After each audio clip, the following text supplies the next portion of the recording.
Uhuru Kenyatta, former president, kicks Junet Mohammad out of Azimio as the Secretary General of the coalition, replaced by Omondi Karoli, making further changes with the Wiper leader Kalonzo as the leader of Azimio. Why do you think President former Uhuru Kenyatta has made these changes to the Azimio coalition? Let us dive into it. Welcome back to our channel. Press the subscribe button for more news bulletins on Real News, the channel where you get all your trending political analysis. I want us to look at why former President Uhuru Kenyatta has made the changes where Junet Mohammad is removed as the Secretary General of Azimio and replaced with Omondi Karoli. Also, Wiper leader Kalonzo takes position as the leader of Azimio coalition. Now, Junet Mohammad has been on the spotlight for not showing accountability for the 2002 elections that made Raila Odinga lose. The money was from Uhuru Kenyatta. Kuna Uhuru Kenyatta na ndugu yake Mo Kenyatta na mfanyakazi yao anaitwa nani? Patrick Mburu.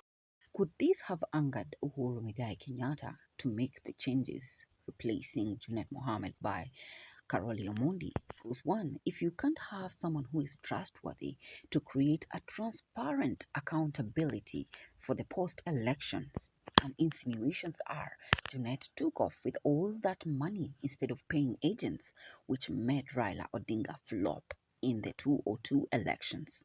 Instead, he is blaming Uhuru Kenyatta and his brother Muhoho Kenyatta for the missing money, stating that Uhuru they never paid the agents. We all know that Uhuru is the acting patron and chair of Azimio coalition. So definitely he had to take action on Junet Mohammad. Why do you think Uhuru Kenyatta did not replace Raila Odinga with Oburu Odinga as the leader of Azimio, instead chose to replace Raila with Kalonzo Musyoka? What do you think is actually Uhuru Kenyatta's game plan in this politics? He has taken effect for the future politics of 2027, and he's here in full support of Kalonzo Musyoka. At the same time, he is backing Fred Matiang'i for the presidential bid. What is the game plan?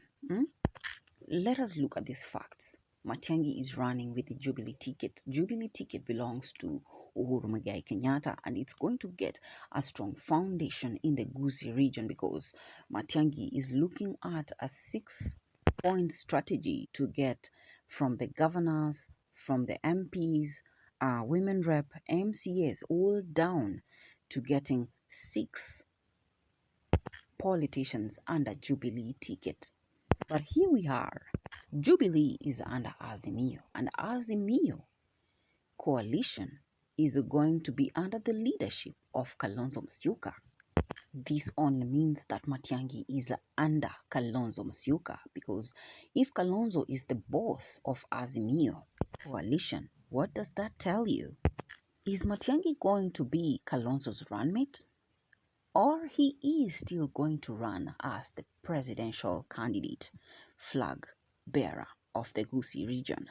Has Uhuru suddenly discovered that Kalonzo Musyoka has all it takes more than Matiang'i? Hence my question.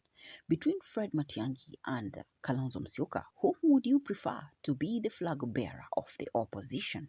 Leave me your views there on the comment section. I'd love to hear what say have you.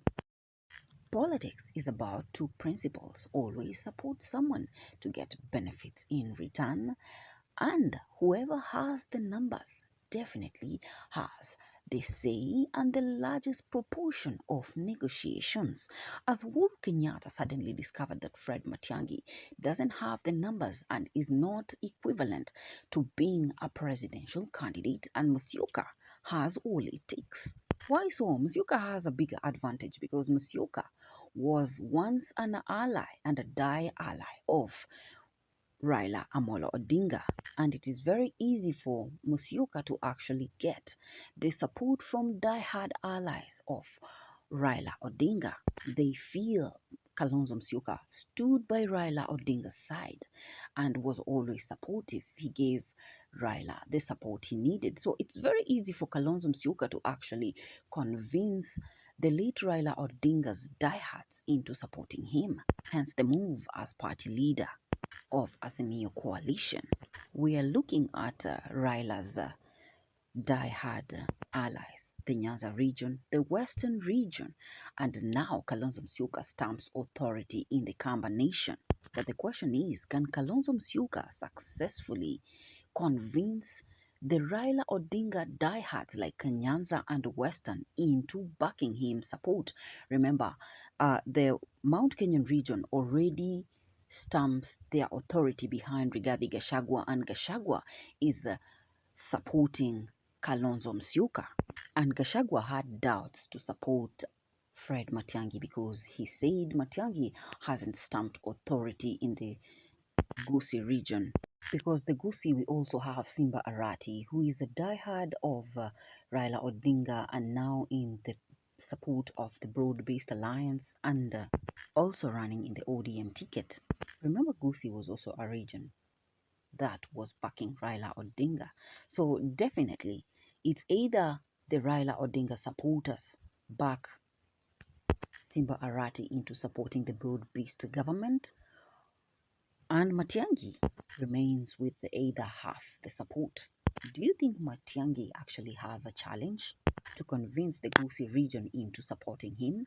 Now, Philip Kisia will be the new Azimio Directive Administrator, tasked to take over all the coalition's administrative activities. Now, back to Junet Mohammad. Why do you think Uhuru Muigai Kenyatta made that move? Is it because Junet Mohammad is a die-hard ally of the broad-based government? And given Uhuru has seen that William Ruto wants a grip of the ODM, if he involves anyone who is in support of the broad-based government, including Oburu Odinga, Raila Odinga's brother, could be giving William Ruto a direct access to Azimio coalition, which Uhuru Kenyatta is also trying to control as the active patron of the coalition. Now, what is Uhuru Kenyatta's game plan 2027 political elections?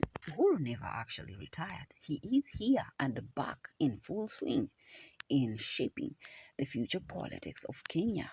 Now the question remains, can Gachagua still back Kalonzo Musyoka after being given the leader of the Azimio coalition? Could this be a political strategy where Uhuru Muigai Kenyatta uses Azimio to get rid of Rigathi Gachagua? Gachagua and Uhuru have their own personal fallouts. Remember, Azimio was a coalition which was with Raila Odinga and Uhuru Kenyatta, and then Gachagua was with Ruto, and they won against Raila. With further insinuation, Junet Mohammad squandered the money that was meant to pay the agents, making Raila Odinga fail the elections. Kalonzo being part of the Azimio, do you think he has a better chance of securing the numbers? And with the revival of Azimio, does Gachagua stand a say? We are looking at all possibilities of this analysis. The Uhuru game plan of 2027. Is Uhuru using Kalonzo to revive the Azimio coalition? And if so, what are the advantages of Azimio coalition to none other than Kalonzo Musyoka, who is the opposition flag bearer, despite opposition producing two presidential candidates? What do you think is Uhuru Muigai Kenyatta's game plan to revive the Azimio coalition? Is he looking at kicking Rigathi Gachagua out of the picture by granting Kalonzo Musyoka, who was once in the Azimio coalition with Raila Odinga, party leader? What are the advantages of Kalonzo Musyoka under the coalition of Azimio as the leader? Can he secure the numbers Raila Odinga had from the die-hard supporters of Raila Odinga, including Nyanza, Western region most definitely has stamped authority in the combination. Can Gachagua still support Kalonzo Musyoka while in Azimio coalition? It is called politics, and the numbers totally matter. With Uhuru Muigai Kenyatta, former president, back in the politics of Kenya ahead of the 2027 elections, what is Uhuru Muigai Kenyatta's game plan? Should William Ruto be worried? Leave me your views on the comment section. Subscribe to Royal News, the channel where you get all you trending politics. In case it's your first time to listen in, press your subscribe button and ring your notification bell so that you can be fast to receive the news bulletins once we upload them. Until then,